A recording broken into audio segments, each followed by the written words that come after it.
മലയോര ഹൈവേയിലെ അശാസ്ത്രീയമായ നിർമ്മാണം മൂലം അപകടങ്ങൾ തുടർക്കഥയാവുകയും അപകടത്തിൽപ്പെട്ട് നിരവധി പേരുടെ ജീവൻ പൊലിഞ്ഞിട്ടും അധികൃതർ കാണിക്കുന്ന നിസ്സംഗതയ്ക്കെതിരെ ബഹുജന പങ്കാളിത്തത്തോടെ കോൺഗ്രസ് മണ്ഡലം കമ്മിറ്റിയുടെ നേതൃത്വത്തിൽ 24 മണിക്കൂർ ഉപവാസം 13-ന് നടക്കും.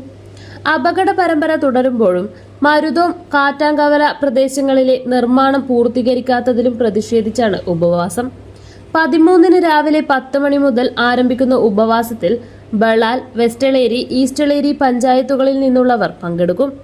ബഹുജന പങ്കാളിത്തം കൂടി ഉറപ്പുവരുത്തി പറമ്പ റോഡ് ജംഗ്ഷനിലാണ് ഉപവാസം ഇരിക്കുക.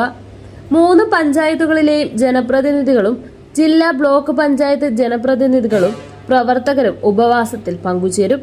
സമരപരിപാടി വിജയിപ്പിക്കുന്നതിനെ കുറിച്ച് ആലോചിക്കാൻ സംഘാടക സമിതി യോഗം ചേർന്നു.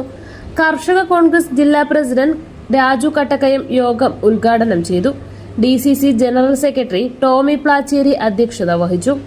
ബ്ലോക്ക് പഞ്ചായത്ത് അംഗം AV ഭാസ്കരൻ, പഞ്ചായത്ത് അംഗം Jisha Lawrence, block Congress secretary Joy Kizhakkarakkattu, Joji Pullancheri, മണ്ഡലം പ്രസിഡന്റ് മാരായ പ്രമോദ് മാക്കക്കോടൻ, ജോർജ് കുട്ടി കരിമഠം, മുൻ പഞ്ചായത്ത് അംഗം PC രഘുനാഥൻ, ജെയിൻ തോക്കനാട്ട്, ജോസ് കുട്ടി നടുവിലേക്കൂട്ട് എന്നിവരും പ്രസംഗിച്ചു.